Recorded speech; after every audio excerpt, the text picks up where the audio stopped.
We've got more progress. Been working more on the Timberjack 360 full rebuild. So, I was trying to start it today, but spent the morning showing off a Kenworth W900A, the 76 I got. I was trying to sell. Took some of the day out. So, today we started off with finishing off the install of the cooler and the filter. That's for the transmission and that's for the hydraulic system.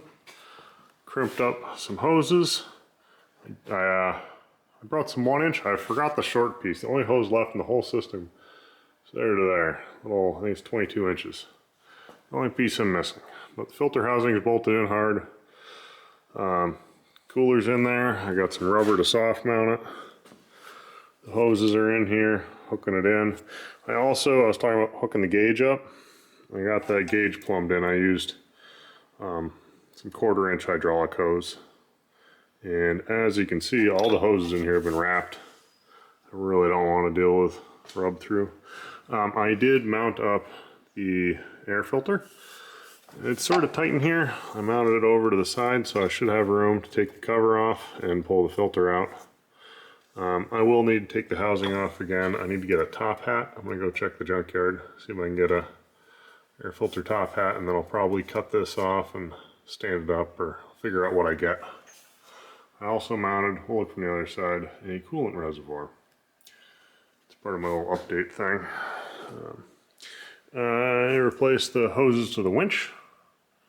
They are not wrapped yet. They're the only ones so far. I'm going to disconnect the drive shaft, as I said before I start it, because I think the clutches may be stuck. But I figured if I hook the hoses up, it won't be spinning, but maybe I can just see how everything functions. If the brake bands, is the cylinder leaking or not? It probably is. Do the clutches free up if I cycle them a handful of times? We'll find out. So up front here, this isn't put in with piped open clamps yet, but this here was hooked in on the bus. I don't think I have to on the Cummins, but I put a bleeder on here just because that seemed like a good idea. I had to use a few fittings to get it up so I could turn it, otherwise it's too close to the valve cover. So that'll let me bleed the head out for the coolant. And then up here, I've got this hose. Took a couple adapters to get out of there. I could have put a different weldlet, but I don't have one, and this works fine. This comes over. The only thing left to do here is I'm going to hole saw top of the firewall there so it can pass through, because I don't want it having a high spot. I'd like it to be able to let the air bubble up and the coolant go down. So that'll come across here through the firewall. And this is actually stock off the truck. It's a bigger size. I couldn't get the right nipples and stuff to adapt it. But a piece of plastic airline inside of this baby. I think it's 5/8 airline inside the 3/4. Then the 3/4 barely wedges inside the 7/8. And they'll throw a clamp on it and we'll check it. I think it'll work. So I cut down the bracket that this had, and it's pretty solid.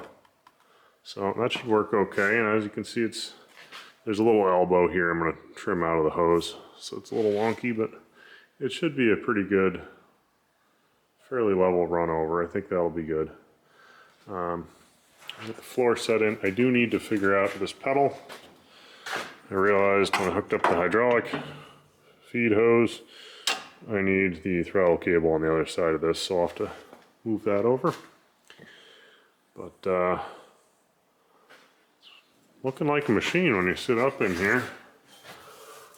It's looking a lot more like it should. Need some tires up here, but and I am still going to try a shorter seat. I didn't bring one today. If I squish this one down, I have a little bit of clearance, but I think if I have a visor on my helmet, I won't fit. And yeah, so a lot of hoses, a little bit airbox work. It's coming together, and we'll hopefully start this next time I'm out here. This will need to be trimmed back, and I need to make a pipe that comes over. I got it covered. See, that'll connect into there. I got another rubber 90 for here. be a straight pipe, and I'll have to put some guards on it, but for initial startup, oh, and then the exhaust. So that'll turn up, and then I'm gonna have to trim this and stick a straight pipe, and then I don't know if I'll probably use flex, either flex or I've got a 90 I could weld on, not sure yet. But that's what I'm up to. Like, subscribe, comment, let me know what you want to see, what you think, and we'll get this baby in the woods pretty soon, and I'll get some footage of that. Hope you like it. Have a good one.